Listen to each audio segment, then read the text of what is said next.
again, he will deliver him. He will make a way for you to get out of that. If you choose the righteous things, you need to pay your bills. Okay, well, I'm gonna test your payment. I'm gonna see what you're gonna do. I'm gonna see however many pieces he's testing. He may have you test in a number of ways. He may have you condemn your boss and quit that job to get a different job.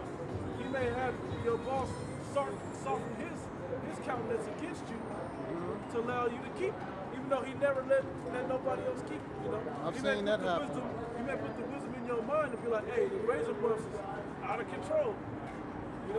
And you may even have to sacrifice saving 1 week or whatever. So he can see it. So he can see it and don't take care of it. Don't put the whatever the care for after shave. Let it just go bad for that week and deal with that as you get it back.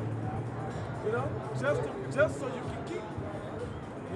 You may have. I'm not saying to do it. I'm saying it may be the way out.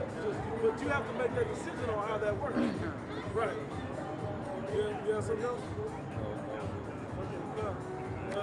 Any other questions? Did I answer? Yeah, I did. Okay. But it's tough out here, though. It's tough because I got fired from like 2 jobs out here already because I won't be metrosexual. You won't conform. I won't conform to being all happy and I can't help the face that I can't be fake like that. I try and I can't do it. I'm not good at it. Can't be happy in the ice cream factory. I can't do it. Why they putting that poor man ice cream? I'm upset. And whatever. That's just a joke analogy, but just saying. I can't help but deal with it like that. When I'm dealing with public and I see wickedness come up, it's hard for me to smile and say, hey, have a nice day. But I'm really thinking I hate you for all the wickedness you do, and you're gonna catch a blessing. You might see it in my face. Right. One of the greatest analogies I've heard a brother ever break down, and I don't remember who first started, but I've always remembered it, was you have to be Clark Kent and Superman. Superman, you can be Superman out here when you're at home and all of that, but you go out to the rest Put of the them world. glasses on. You gotta put that brim hat and them glasses on, take that cape off. And you gotta learn, and that's the hardest part for a lot of brothers that come into this. Being able to act the part of being in the world without actually being in the world, but keeping the same righteous thoughts and actions while being in the world. Something like if I wore a beard, like as an analogy or as an example, if I wore a beard, somebody may ask you, hey, how come you wearing your beard? And instead of saying, oh, in the right situation, you might say, oh, because the statute of the commandments say it. To a Jake, I would say that. But to Esau, my employer, I never tell him that. Because the first thing you're going to get me to do is try to compromise me to go off. Because that's in his spirit and his nature to do. Razor bumps, and that's what I thought was cool style too. Good thing, because I don't like the razor bump look, I'll throw something out there like that, But knowing when and how to give each man a certain type of answer. But answering this question was the type of answer to answer. That's why the Lord sometimes they don't need the whole truth. Right.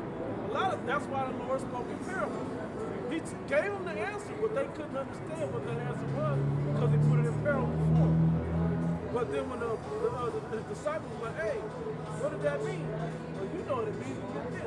Boom, he break it down. But it's not, and they say it's given to you to understand these mysteries. It's not given to them to understand. So somebody else that like even some family will ask me, hey, how come you ain't eating today? I won't tell them, oh, because it's the day we told me. I'll just tell them, oh, I'm just not hungry today, or I'm doing something, or I need to think about it. You sure? Nah, I ain't worried about it, no big deal. I'll play it off. Or if you're fasting, the same thing,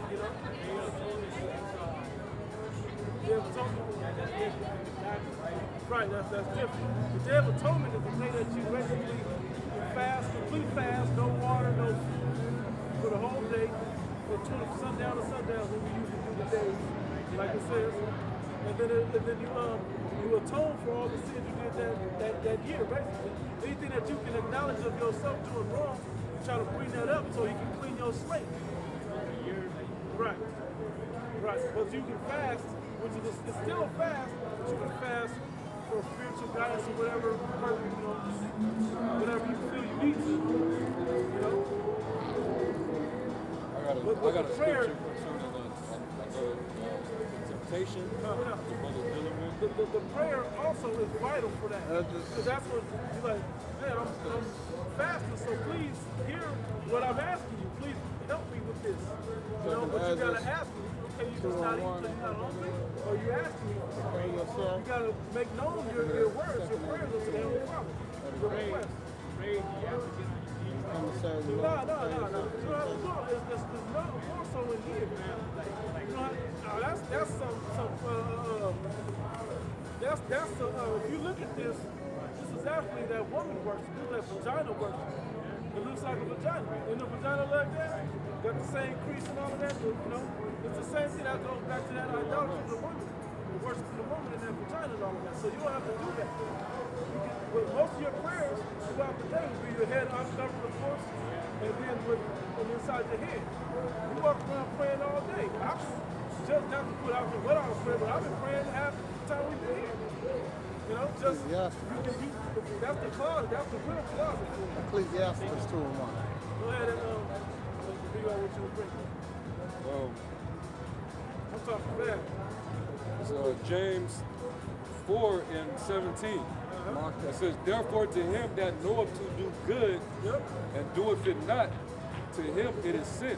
And basically, like if you do have a temptation and you know that it's wrong, but it's something that your flesh wants to do, but you end up choosing your flesh, then walking in the spirit, that's a sin.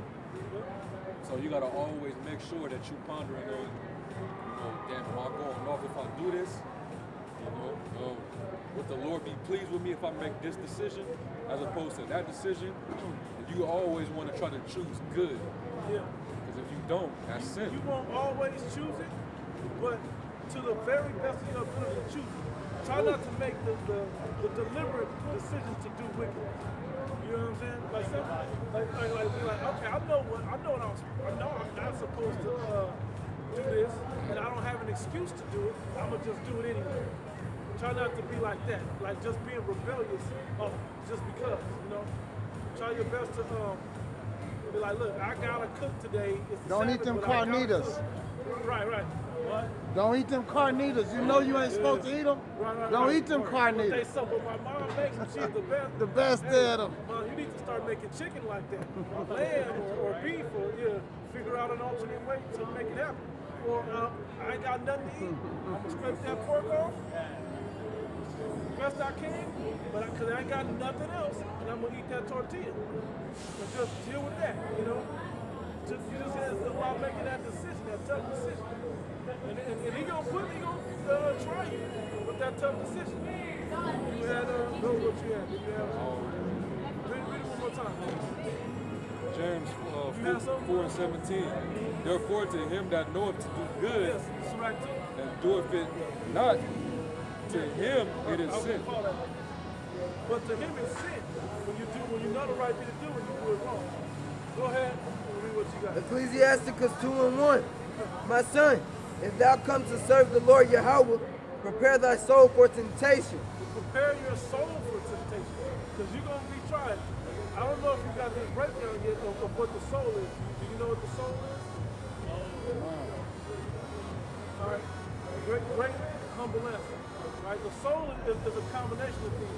It's your spirit and your flesh together. That makes a soul. Because if you think about the thing that your soul does, it does according to your spirit and it does according to your flesh. If you were, it's hard to say something flesh-wise. If you were a handsome man and you were kind of a ladies' man, right? You're going to want to do things with women. Your flesh is going to guide you to things to do sexual acts with women. Not necessarily perverse sexual acts, but you're going to want to have a lot of sex with women if that's part of what happens to your flesh. That side of it. But your spirit will be like, nah, just choose one or two good women or whatever and deal with that. Right? But them together is going to play out how you act, of the balance that you have with them. But our job is to rule our soul more so with our spirit than our flesh. Try to win the battle. If you stick with your spirit, your flesh battle, your flesh will lose and your spirit will win, your soul will win a lot more. If you act with your flesh, you're going to lose a lot more. Because like we said about the carnitas, right? If your mom makes the bomb carnitas, your flesh going to eat them carnitas one more time, mom, and that's it. Versus, nah, no more time. You know what your spirit will say. And if you decide to do none, then your spirit wins and your flesh wins and your body wins overall. Go ahead, bro. But when you come to this truth, prepare that you're going to be tempted even more. Because that boundary where you didn't know where it was at before, it's going to be clear cut now. Now you know that the edge is right here and I can't cross that no more. Yeah, before you would cross it because you wasn't sure. Now you can't cross that no more. But you're going to be brought to that though. But you're going to be brought to the line a lot of times. Like you're gonna come to service. You're gonna be caught. You're gonna be caught in catch-22. Oh yeah. You're gonna have dilemmas when you come across this, man. Yeah. You're gonna be caught in between choices that you gotta make. Yeah. You gotta compromise and make sacrifices, man. This is good. The code that brothers have been bringing up lately is the woman. I love this woman. This is my girl. This is because they gonna want to push you to that line. Like, I thought we were going to get steak and lobster tonight. It's even on me. They'll do all of that to try to get you to go away from this and stick with them. Try to get you to celebrate their birthday with them, or Christmas, keep Christmas and pagan holidays with them. They'll try to get you feed on the Day of Atonement. Get you to spend money and go out on the Sabbath. Yeah. Valentine's Day. Yeah, they'll try to get any avenue that a woman can. And see, that's the devil or Satan knows that that's the best way to get a man. Because what's a man's glory? The woman. But a man is not the woman's glory, though. You know, their flesh really is what their glory is, and particularly their hair. But that goes, their appearance. Their appearance. Keep going, bro. Ecclesiasticus 2:2. Set thy heart aright and constantly endure. And constantly endure. Meaning, when you have those temptations, endure them. When you have a good common phrase that I love to use. The brother, as soon as I heard the brother say it the first time, it was in the spirit. It was beautiful. When in doubt, throw it out. Easy to remember. If you doubt that this is something good to do or not, don't do it. If you're not sure, I want to go over here to something, I don't know, but maybe I should, I'm not sure. If you have any doubt, just don't do it. If you have any doubt, don't do it. When in doubt, throw it out. R. Kelly always made songs like that. My mind's telling me no, my body is telling me yes. That's that constant battle and shit, man. The flesh always got that nigga. That's how he wound up in a predicament he ended up in. Hey, I ain't gonna say this, but I don't give a shit. I'll say it. I'm just saying something. But the chick, the little girl or whatever from that video, she was stacked though. She was working it. You would, if she never told you her age, you would never know. You thought she was a porn star or something. Took dick like a grown woman? Man, you can tell it wasn't the first time. No, she was too comfortable. Right. Even with the pee. Didn't flinch with the pee. That's what I'm saying. How you ain't gonna flinch with the pee? She didn't even, she just took it like wrong thing. We were just saying, but the real one is, shit. You throw some water on me, I'm jumping. They always gonna use that word. Because that's jail bait.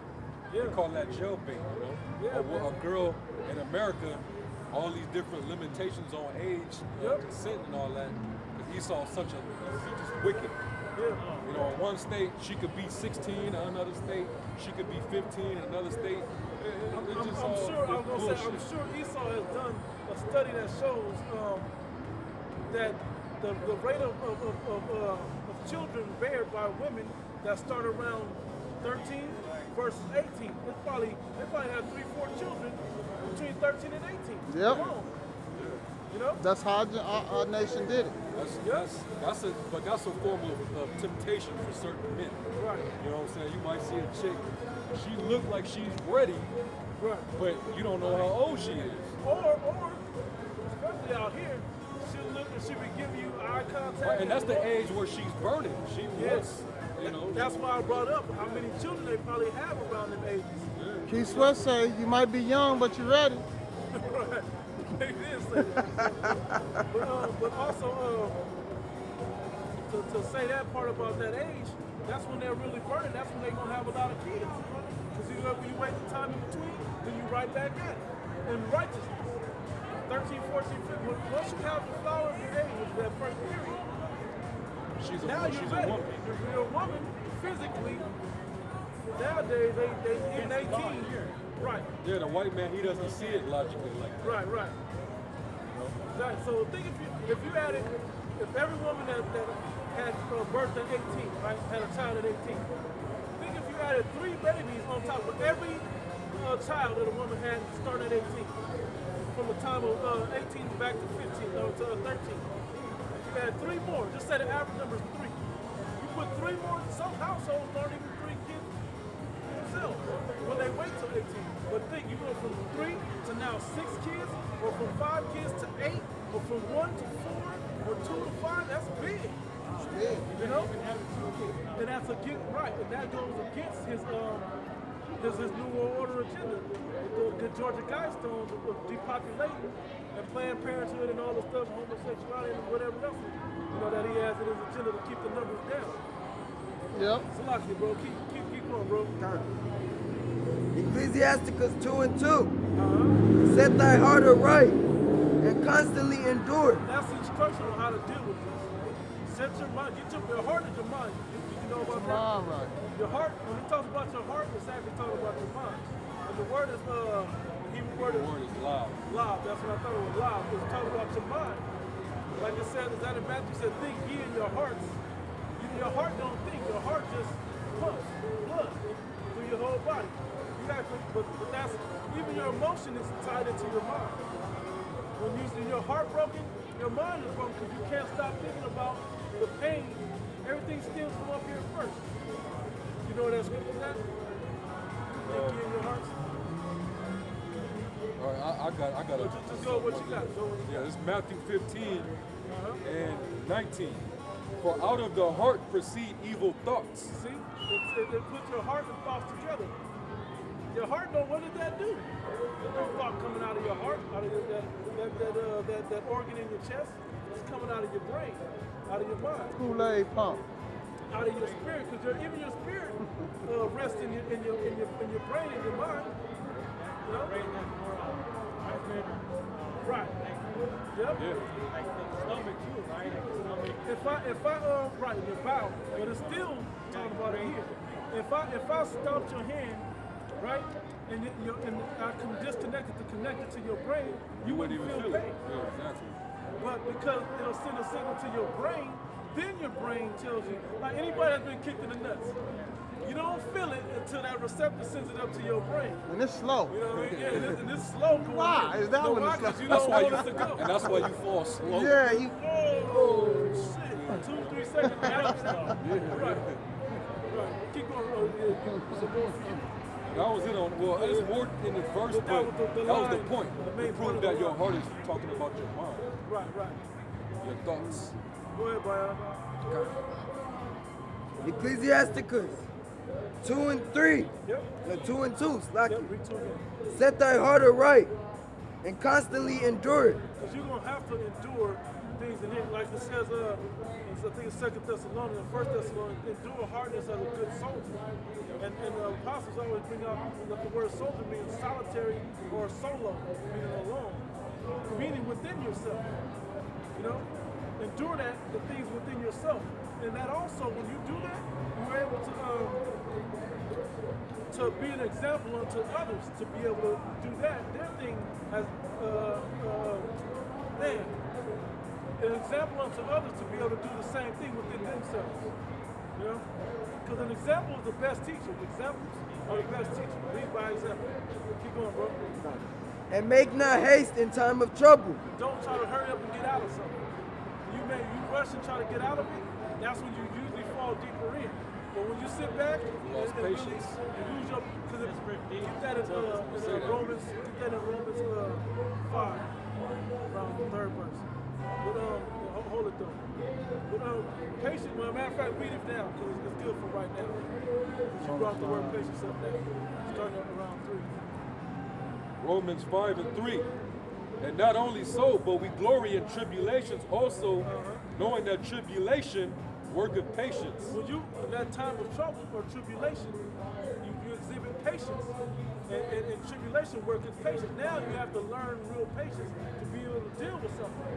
It's not patience if it's good. Because you don't have, whether you suffer or, because the word patience means to suffer. You have to suffer through something. So if you're suffering through something and it's good, it's not suffering. You only can suffer through something bad, but it builds up your patience. Keep going. And suffering patiently also brings experience. That's what it's about to say. That was the next, but you get experience in going through a lot of different things. That's why when children, when they come up, the parents always teach them based off of what they knew and what they went through when they came up. Off their experience. Off of their experience, they know the rules of the game, so they're gonna run it down to their child. You don't touch fire because it's gonna burn you. Yeah, I've been burned, so I know. So don't do it. Same thing. Finish that, just read through, then we'll jump right back. Romans 5:4. And patience, experience. Patience breeds experience. And experience, hope. Experience hope. Why does patience breed hope? Because you've been through it and you've been battle tested with it. And if you made it through it before, you have hope to make it through it again. You're going down. Right. It Couple builds minutes. you up. It builds you up. Couple minutes. It builds you up to the next experience. That was it, right? All right, go ahead, brother. You have something? Ecclesiasticus. Okay, keep going. Ecclesiasticus 2:3. Well, come on. Ecclesiasticus 2:3. Cleave unto him and depart not away, Most High in his wisdom, in his truth. Keep going. that thou mayest be increased at thy last end. That even though it looks like you've fallen or fallen now, you'll be increased and prevail at the end. That's what we're not worried about losing on this side. We're worried about winning at the end of this thing through all of this mischief and destruction, so we can win in the kingdom of heaven. Keep on. Whatsoever is brought upon thee, take thee cheerfully. Take cheerfully when things are brought, when bad things are brought upon you. You take it like, oh, okay, this is to help me for whatever, whether in patience, whether in building my character, or like it said, I'm gonna paraphrase it, but it says, despise not the chastening of the heavenly Father. When he chastens you, he's building you up for a reason, to teach you something. And our object and the meditation on that object is to what are we being chastised for? What are we supposed to be learning this for? Like if it's just to build your character, or is it for something that you are not doing correctly? But you have to figure that out within yourself. Keep going. And be patient when thou art changed to a low estate. Here's that patience again, right? Be patient when you're changed to a lower state, when you're put on the bottom. Because in this thing, we're going to be treated like shit. We're treated like shit in this world right now. People, you've seen how people have treated us coming over here.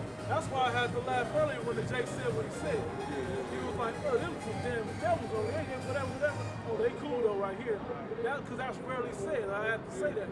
That's rarely done. Usually they'll come up, you in the Bible, get that out of here. I'm Catholic, I'm whatever. Run up the street. Keep going. Ecclesiasticus 2:5. For gold is tried in the fire. And keep reading, it's going to say it.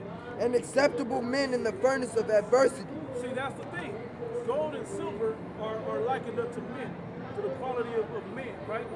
And that's why I said men in the furnace of affliction. So when he afflicts you, you're going through something, you're making yourself purified. When you put gold in the fire, it purifies that gold and burns out all those impurities. So now you're pure. And those are the same things that the brother was talking about with those little sins or whatever that we may be doing to get that out of your system. So now you're making a better decision on not to do certain things that taint your soul or taint your spirit to doing the righteous things that make you shine as the light. Like for instance, when you get disciplined by your parents for doing something wrong, and they put that rod on you, they tearing your ass up. Don't it feel like it burns, and you feel that it's like you know, your legs is on fire, and you get burnt up. But that's your parent is trying to purify you of your uncleanness. He's trying to beat the bad out. Bad out you. You know, and try to improve you. And the Bible condones whipping your children's ass. You know, it's all for that. Spare not the rod of thy child. And the Apocrypha goes even harder on it. Conquer thy child. You know, if you love your child, you gotta do this right. You gotta set a boundary of what he can cross, or how far he can go, and how far he can't go. Which is one. Believe in him, and he will help thee. Order thy way aright, and trust in him. Keep going. This Ecclesiasticus 2:7. Ye that fear the Lord, wait for his mercy, and go not aside, lest ye fall. Ye that fear the Lord, believe him, and your reward shall not fail. Because it makes you closer to righteousness, which is acceptable.